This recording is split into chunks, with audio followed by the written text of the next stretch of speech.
Hallo, heute soll es um das Thema gehen, du bist unendlich. Und um dieses relativ komplexe Thema zu erklären, muss ich zwei Konzepte einbringen, die dem Spiritualismus entstammen. Erstens das objekthafte Denken. Und zweitens die Unendlichkeit in jedem Objekt.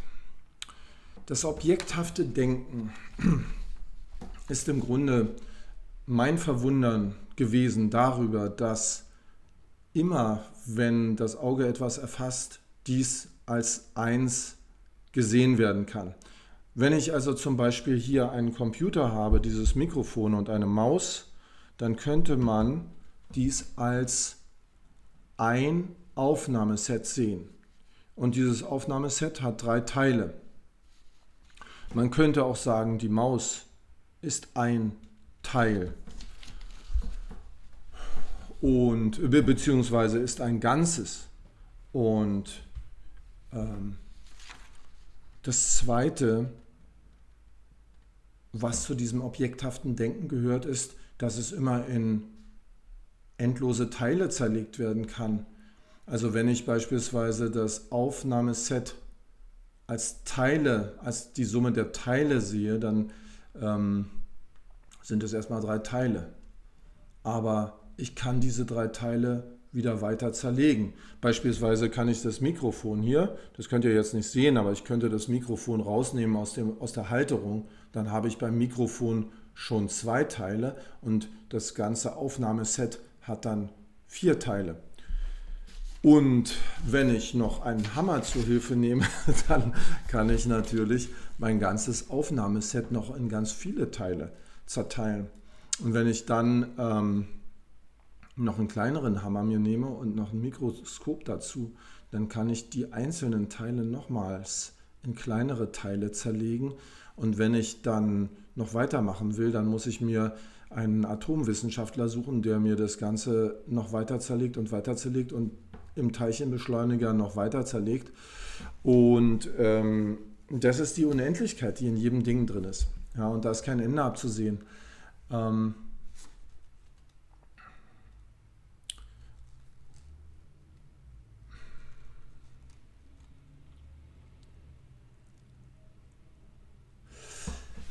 Dieses objekthafte Denken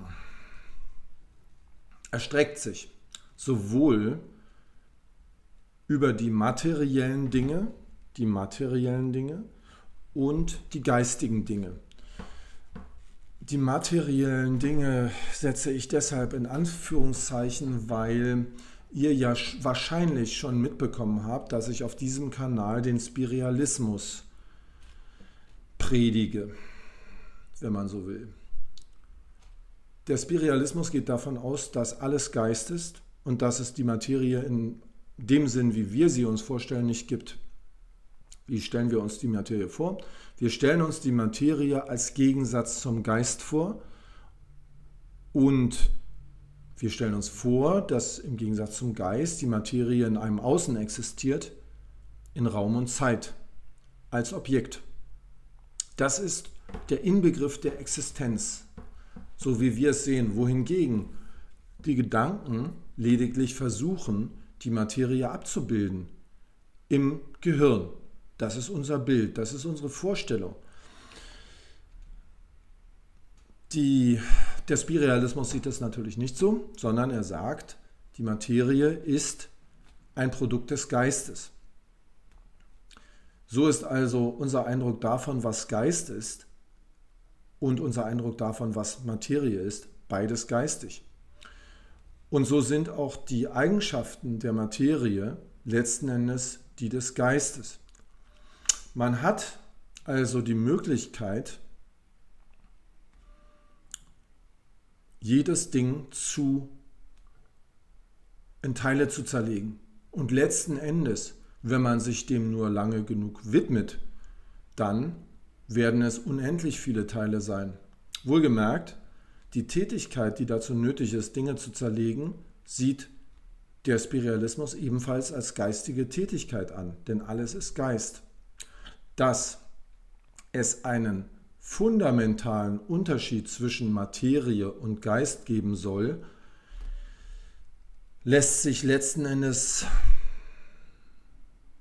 nur aus der Logik des Materialismus erklären.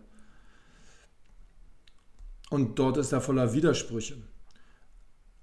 Einen dieser Widersprüche bin ich im Grunde gerade dabei darzulegen, weil das Konzept der Materie wurde ja vor 2500 Jahren, wenn ich das richtig sehe, im antiken Griechenland entwickelt, als Idee, als Gedanke. Ich nehme an, dass zu diesem Zeitpunkt der Begriff der Materie dabei war, sich zu entwickeln und noch keineswegs so ausgebaut wie heute. Wenn wir also heute denken, dass die Materie damals einen solchen Stellenwert hatte, wie wir heute daran sehen, und eine solche Beweislast da war, wie wir heute glauben vor uns zu haben, durch die vielfältigen Wissenschaften, die seit 2500 Jahren unter der Grundannahme des Materialismus arbeiten, ich glaube, dann irren wir uns. Im antiken Griechenland war der Begriff in der Entwicklung und sie hatten zum Materialismus gehörig den Begriff des Atoms entwickelt. Das Atom, das ja das Unteilbare heißt, ist ein Konzept, das zum Materialismus dazugehört. Denn wenn die Dinge in Raum und Zeit als eins definiert sind und Teile haben, dann macht es keinen Sinn, wenn die Teile wiederum in alle Unendlichkeit teilbar sind. Denn das würde ja heißen, dass wenn man nur lange genug teilt, am Ende so ein Teil aus nichts besteht, null ist. Wenn ein Teil null ist oder wenn jedes Teil null sein kann, dann kann die Summe der Teile natürlich auch keine Existenz haben, sondern muss auch null sein. Aus diesem Grund liegt es nahe, dass man die Existenz als jenseits von Geist sich vorstellen muss als etwas, das klar definiert ist und das auch eine endliche Anzahl von Eigenschaften hat und am Ende etwas Definitives. Nun hatte ich mich gefragt, seinerzeit, als diese Idee kam mit diesem Spiritualismus, oder es war ein Vorgedanke dazu eigentlich, was sind die Dinge im Gegensatz zu den Gedanken an Dinge? Und ich hatte das in einem vorigen Video schon erwähnt und ich kam eben darauf, dass ich sagte, die Dinge können nichts anderes sein als das, was ich denke. Und die Gravitation der Gedanken brachte mich dann immer wieder zurück zu den materialistischen Vorstellungen, die da heißen, die Dinge können doch nicht das sein, was du denkst, sondern sie müssen irgendetwas sein, was du zum Teil nicht erkennen kannst. Denn man weiß ja, dass jeder in seinem Kopf ein anderes Bild von der Materie hat, also von den Dingen, sagen wir mal zum Beispiel von diesem Mikrofon. Jeder hat ein anderes Bild im Kopf, allein die Perspektive, so nennen wir das ja im Materialismus. Und wenn es um geistige Dinge geht, dann sind die Vorstellungen, wenn ich ein Wort sage, ich hatte in den früheren Videos hatte ich immer das Wort Tasse. Jeder von uns stellt sich jetzt eine Tasse vor, aber jeder eine andere, denn die Vorstellungen weichen einfach ab. Das Wort Tasse ist eine Klammer, die Vorstellungen zusammenhält, aber was wir, würde ich sagen, meistens nicht sehen, ist, dass die Vorstellungen abweichen, dass sie immer verschieden sind.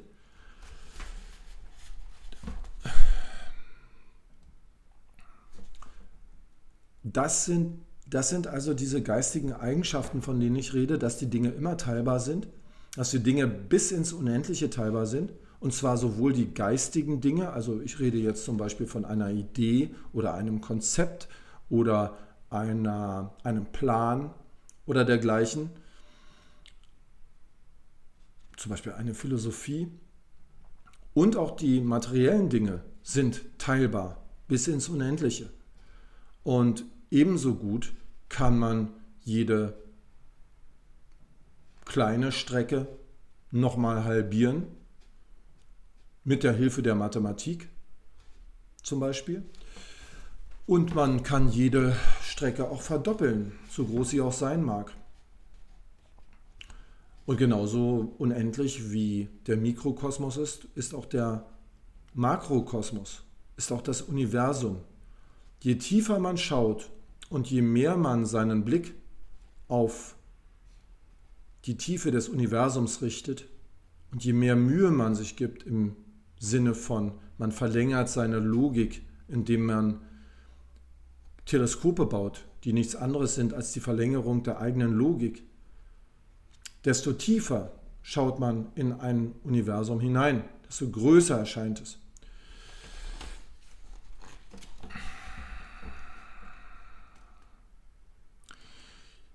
Dieses objekthafte Denken ist ein wichtiges Grundkonzept des Bewusstseins, zumindest des menschlichen Bewusstseins.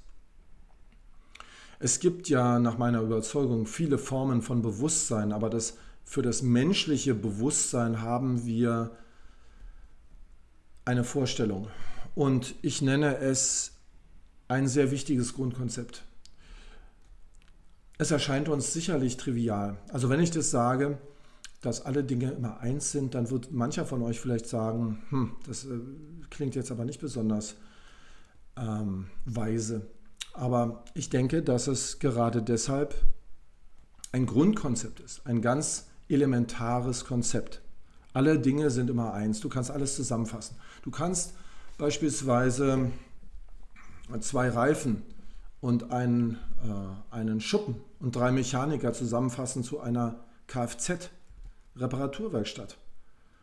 Und du kannst alle Dinge irgendwie zusammenfassen und dann sagen, das ist eins. Und dann haben sie aber immer noch wieder Teile und die Teile kannst du zerlegen bis ins Endlose. Es braucht also Teile. Alles braucht Teile. Alles braucht ein Gegenüber. Warum? Weil ich hatte ja gesagt, Raum und Zeit sind Konzepte, die scheinbar dazu da sind, die Objekte auseinanderzuhalten. Das Bewusstsein faltet Raum und Zeit auf, um objekthaft denken zu können. Mein Gedankenexperiment seinerzeit war, was wäre, wenn es nur ein Objekt gäbe? Dann fehlte diesem Objekt ein Gegenobjekt, ein Relatives dazu. Es ist ja, übrigens, ich muss nochmal zurückkommen zu diesem Konzept, dass die Materie im Außen ist und das Bewusstsein ist relativ dazu. Die Materie ist in der materialistischen Weltsicht ja das Absolute. Die Materie ist nicht zu leugnen, die Materie ist nicht zu umgehen, die Materie hat ihre Dauerhaftigkeit in der Zeit, die Materie trifft man immer wieder an, wenn man beobachtet. Sie ist also das Absolute, worauf sich in dieser Weltsicht die Gedanken beziehen. Die Gedanken sind das Relative. Die Gedanken fluktuieren um die Materie herum, so der Eindruck. Wenn man nun im Spiritualismus sagt, dass die Materie nicht vorhanden ist, dann fragt man sich automatisch, wie soll denn dann die Welt entstehen? Und die Antwort ist, dass die Welt demzufolge als Relation entsteht zu etwas anderem.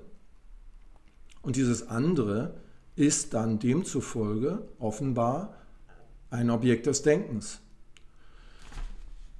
ein Objekt des Denkens deshalb, weil es ja kein Objekt der Materie sein kann, kein materielles Objekt. Wenn es also nur ein Objekt gäbe, dann fehlte die Strecke zwischen diesem Objekt und einem anderen Objekt. Das heißt, es fehlte der Raum. Es fehlte ein Beobachter des Objektes, denn jedes Objekt muss im Bewusstsein sein, sonst kann es nicht existieren. Das waren meine Überlegungen und daher sehe ich das Vorhandensein mehrerer Objekte als Grundnotwendigkeit an. Man sehe unter diesem Aspekt Yin und Yang. Diese beiden Gegensätze, vereint in einem Zusammenhang, sind ein Urbild des Seins, gemäß der fernöstlichen Weisheitslehre. Und der Philosoph Hegel hat von der Einheit und vom Kampf von Gegensätzen gesprochen. Ich habe mit Hilfe der KI diese Konzepte verbildlicht und werde sie im Hintergrund einblenden. Das Konzept vom Einheit und vom Kampf der Gegensätze habe ich verbildlicht mit Soldaten, die gegeneinander kämpfen, in verschiedenen Uniformen und die aber eigentlich dieselbe Person sind. Weil gerade an diesen Beispielen merkt man, dass das eine nicht ohne das andere sein kann. Ein Soldat, der keinen Gegner hätte, könnte nicht kämpfen, müsste nicht kämpfen.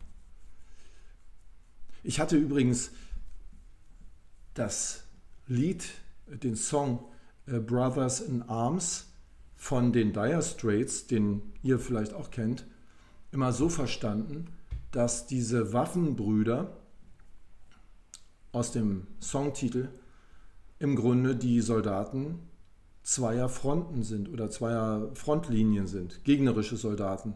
Sie sind eigentlich Waffenbrüder, denn sie sind in diesem Konflikt nicht, weil sie sich hassen. Sie könnten Brüder sein.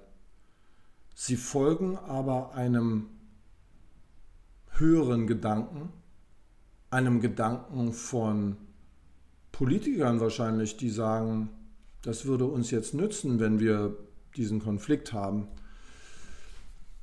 Ich glaube, die Zeiten sind vorbei, wo die Kriege geführt werden, weil die Kämpfenden da ein besonderes Interesse dran haben, sondern das hat sich auf ganz andere Ebenen verlagert. Ich denke, dass vor 2000 Jahren die Kriege noch geführt wurden, weil die Soldaten zum Teil ihr eigenes Interesse darin sahen, ihr Land oder ihre Familie zu verteidigen. Ich glaube, das ist heute nicht unbedingt mehr so wahr. Aber jedenfalls sieht man an diesem Prinzip, dass damit ein Kampf entstehen kann, es auch eine Einheit geben muss. Man stelle sich also vor, dass die beiden Kämpfenden an ganz verschiedenen Plätzen der Welt wären. Also wäre ein Kampf schon unmöglich. Er würde nicht stattfinden. Es gäbe kein Objekt. Es gäbe kein Denkobjekt, es gäbe keinen Gegenstand des Kampfes. Es würde verschwinden. Man sehe unter diesem Aspekt Yin und Yang. Yin ist ja die dunkle Seite des Symbols und verkörpert das Weibliche. Und Yang, demzufolge die helle Seite, das Männliche.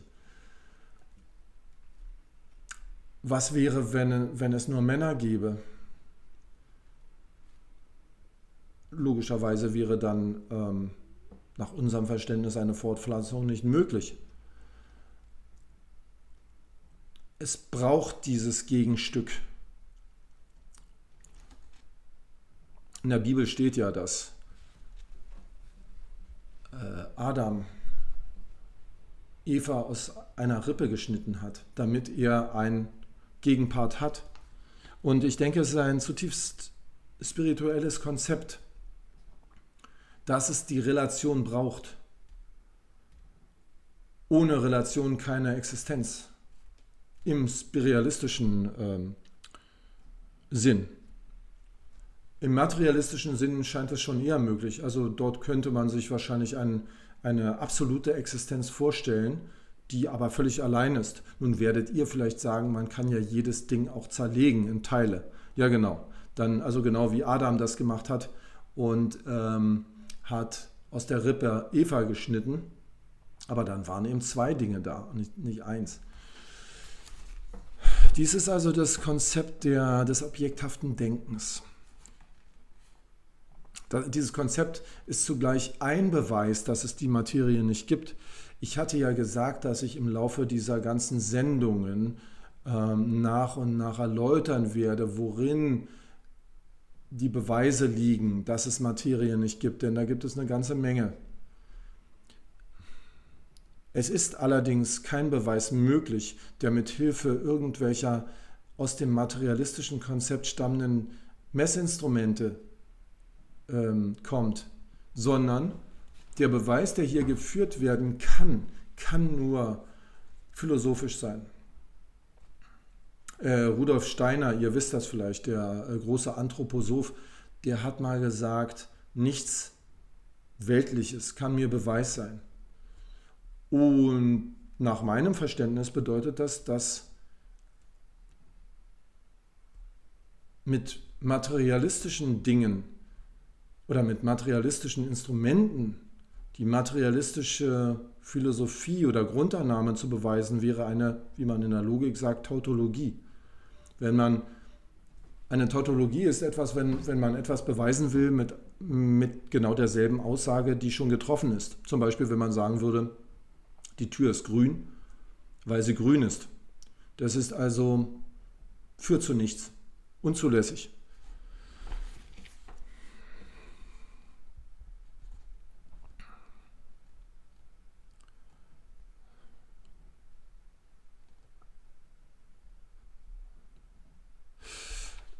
So, ich hatte also von der Objekthaftigkeit des Denkens gesprochen, von der Tatsache, dass man jedes Ding immer wieder zerlegen kann in immer weitere Teile, immer weiter bis ins Unendliche. Worauf kommt es dabei an? Es kommt darauf an, dass man seine Gedanken ruhen lässt auf einer bestimmten Sache, dass man diese Dinge groß werden lässt in seinem Denken. Man möge, und das wäre meine Aufforderung an euch, es mal zu versuchen, mal darauf zu achten, wie die Dinge groß werden in eurem Geist, wie sie Bedeutung gewinnen und wie ich immer sage, Gravitationskraft, wenn man seine Gedanken darauf ruhen lässt. Wie man, indem man seine Gedanken auf etwas ruhen lässt, zu immer neuen Teilen des Ganzen kommt. Es kommen einfach immer mehr Teile dazu und im materialistischen Sinn würde man sagen, man ergründet die Dinge immer mehr.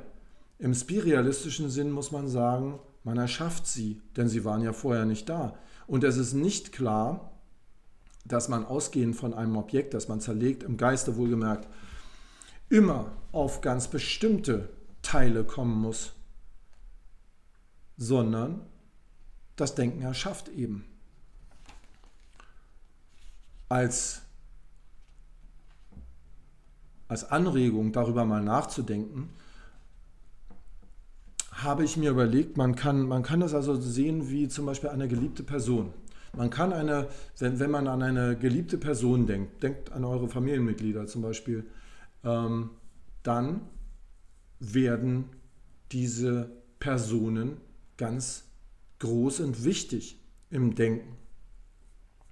Oder denkt zum Beispiel an Filmstars. Filmstars, die so bedeutend und wichtig erscheinen, dass alles Denken magnetisch angezogen wird von diesen Personen. Sodass also ganz viele Menschen da eine ganz große Bedeutung drin sehen, dass dieser oder jener dieses oder jenes gesagt hat.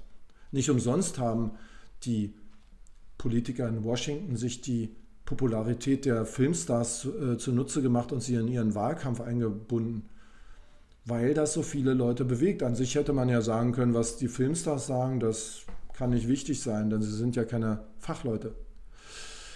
Oder man denke direkt an Politiker, überhaupt Personen des öffentlichen Raums, die also über die Medien ganz weit Verbreitung finden und dann plötzlich in den Köpfen der Leute sehr, sehr wichtig werden.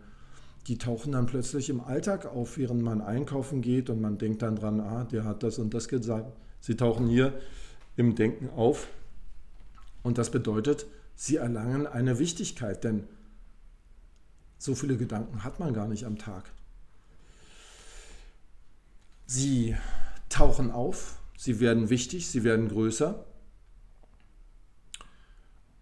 und sie erschaffen eine Gravitation, ganz ähnlich wie Planeten im Weltall, die umkreist werden von Materie, beispielsweise der Saturn, von einem riesigen Ring aus Gesteinsbrocken oder von Monden oder ähnlichem oder eine Galaxis, in deren Mitte meist ein jede andere Gravitation überbietendes schwarzes Loch ist und dieses Zentrum wird umkreist von Millionen Sternen. Das ist auch die Gravitation des Geistes, von der ich hier spreche, denn die Gedanken, wie gesagt, sie haben diese Kraft, sie können Gravitation ausüben auf andere Gedanken. Und so wie die Objekte wachsen können im Geist, so wie sie wichtig werden können, kann man es zum Beispiel, so ging es mir in meinem Leben, das mag jetzt trivial erscheinen, aber ich war selber ein großer Fan von verschiedenen Filmstars in meiner Jugend und erlebe nun, wie manche von denen in der Bedeutungslosigkeit verschwunden sind und zum Teil dann noch sterben. Sie verschwinden wieder und sie entschwinden dem Geist. Die Gravitation hört auf. Das endet.